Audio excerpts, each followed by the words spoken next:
So guys, let's start with this practical question. In this we have a conducting rod.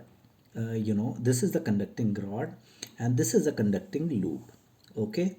Now this rod is moving upwards and there is a wire which is connected like this with a resistance R and then connected back here.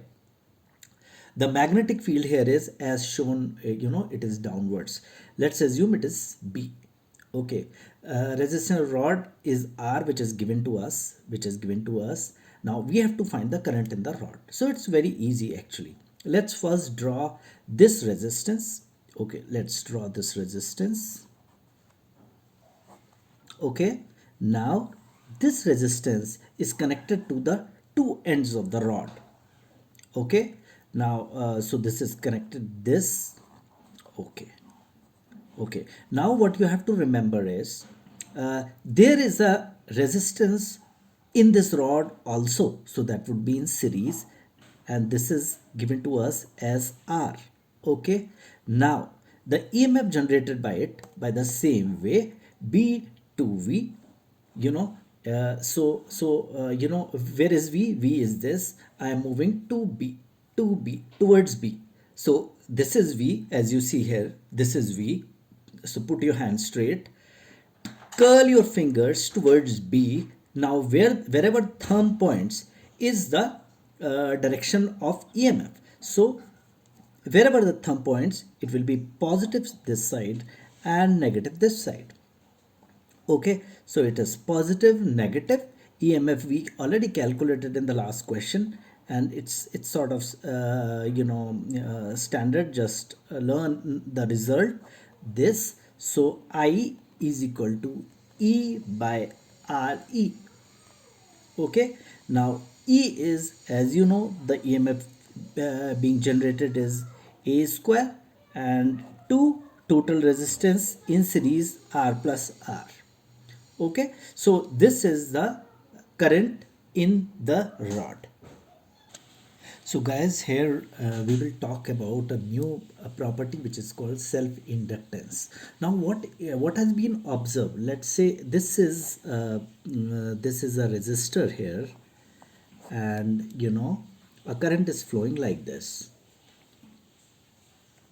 Okay, so what, and remember, this current is changing current. So this is a variable, variable changing current. Okay, changing. Now what will happen is, it has been seen that there would be suppose this current is growing. So if it is growing, there would be an induced current which would be born here and oppose that growing current.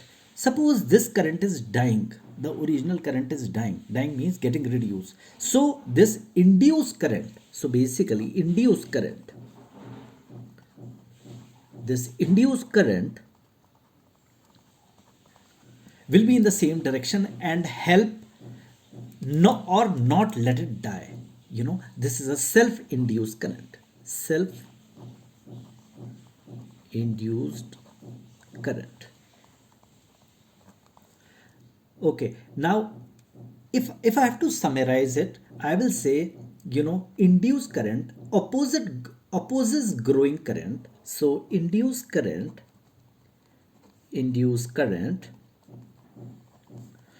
opposes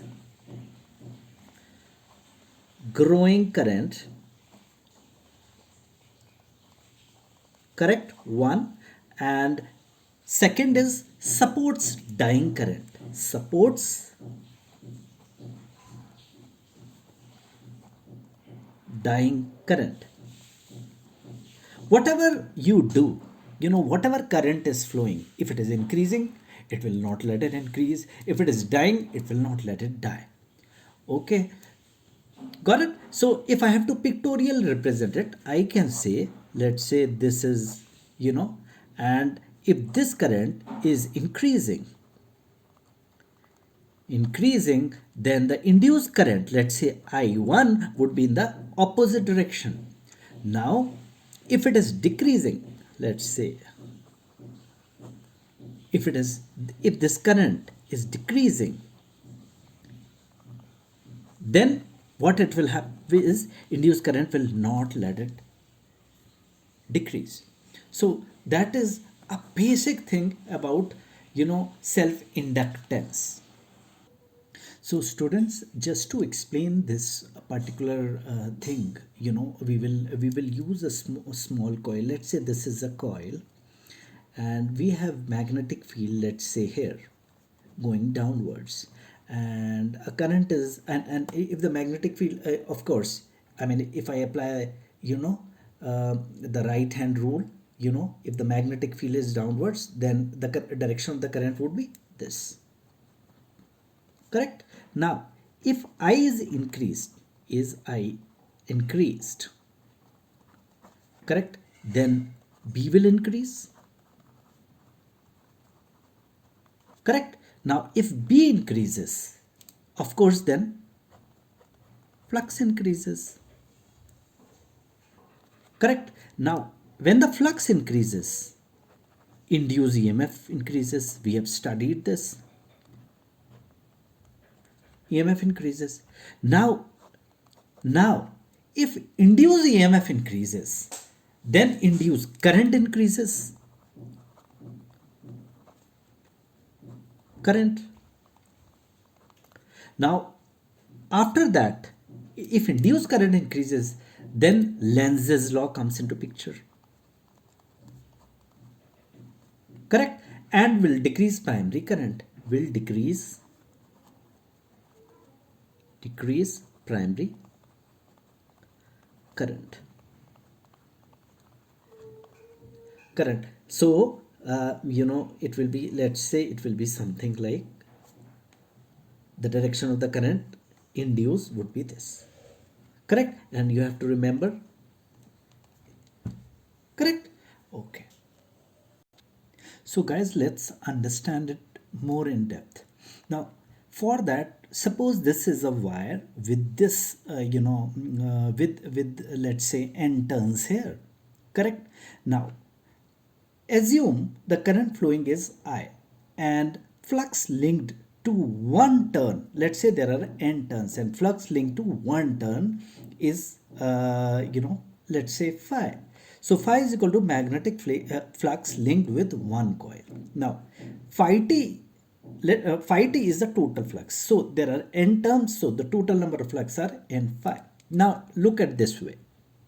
See, when the current is increased, it causes magnetic field to be increased, right? And when magnetic field increases, then the flux increases. Correct? If I say about increasing, right? Now, going back here, so if I forget this for a moment, so this and this are linked. So I can say phi t is proportional to I. Now in this case, if I remove this proportionality constant, then it becomes phi t is equal to Li. Okay? And L is coefficient of self inductance.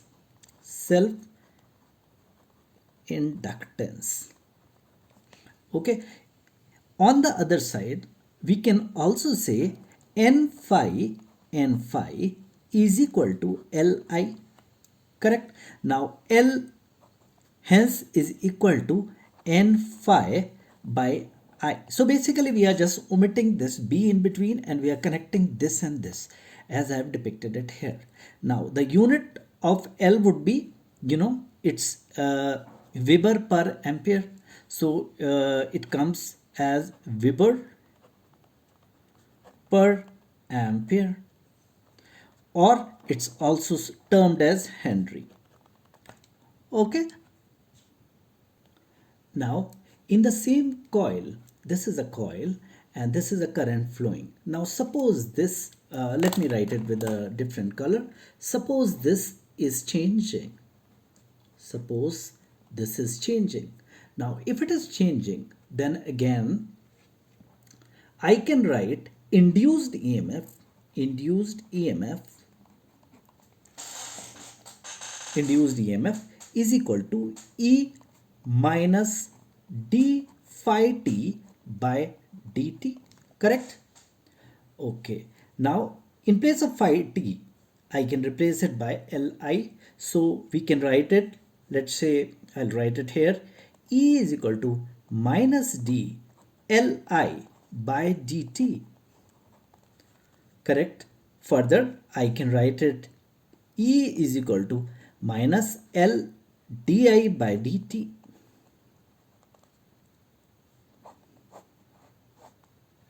Okay, if I take mod of this becomes,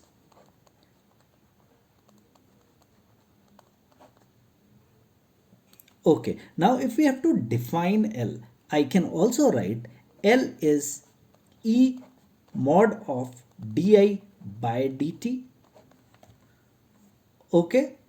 Now to define, to define L, so di by dt, di by dt is equal to 1 ampere per sec, then L is equal to E. And in this, at this particular point, coefficient of self induction is equal to induce EMF. This is how it has been defined. This is definition. Students, now let's attempt the question which you see on the board right now. So this is a coil and I current is flowing from here, and the inductance is 2 Henry.